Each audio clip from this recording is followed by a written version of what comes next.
زندگی کے سفر میں آنے والا اندھیرا غار نہیں بلکہ سرنگ کا ہوتا ہے، جس کے اگلے سرے پر ہمیشہ روشنی ہوتی ہے، مگر یہ بات حوصلے کے ساتھ چلنے والے ہی جان سکتے ہیں، مایوس ہو کے بیٹھ جانے والے نہیں۔ تم ابھی زندگی کے جس مقام پر ہو اسے دل سے تسلیم کر لو، اور یہ بھی تسلیم کر لو کہ یہاں تم ہمیشہ نہیں رہو گے۔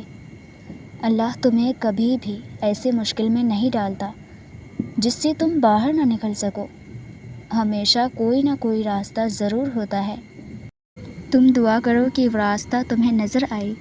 جب انسان خود کو گنوا کر اللہ کو ڈھونڈنے لگتا ہے اور محبت بنانے والے رب کی جستجو میں لگ جاتا ہے تو اس کا نصیب اللہ بن جاتا ہے، پھر معاملہ ان کی حدود سے باہر نکل جاتا ہے۔ حضرت علی رضی اللہ تعالیٰ عنہ نے فرمایا، اگر لا حاصل کو پانا چاہتے ہو تو تہجد پڑھا کرو۔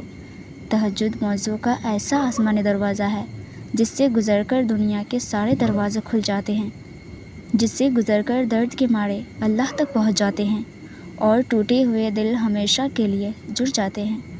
تہجد پڑھنے والوں کے لیے تو معجزے غیب سے اتارے جاتے ہیں۔ جب کوئی شدت سے رات کی تاریکیوں میں اللہ کو پکارتا ہے تو سارے عرش والے اس کی طرف متوجہ ہو جاتے ہیں، پھر اللہ فرماتا ہے، کہو کیا مانگتے ہو، کیا فریاد لائے ہو، اے دن بھر مسکرانے والے، کہو کیوں رو رہے ہو۔ پھر جب تم اپنی عرضیہ اسے سناتی ہو اور اس کے سامنے سجدہ ریز ہو جاتی ہو تو وہ حکم دیتا ہے ان دعاؤں کی قبولیت کا جن کے جواب تمہیں لگتا تھا کہ کبھی نہیں آنے والا۔ پھر وہ تمہاری روتی ہوئی آنکھوں کو یوں ٹھنڈا کر دے گا جیسے حضرت یعقوب علیہ السلام کی آنکھوں کو کیا تھا۔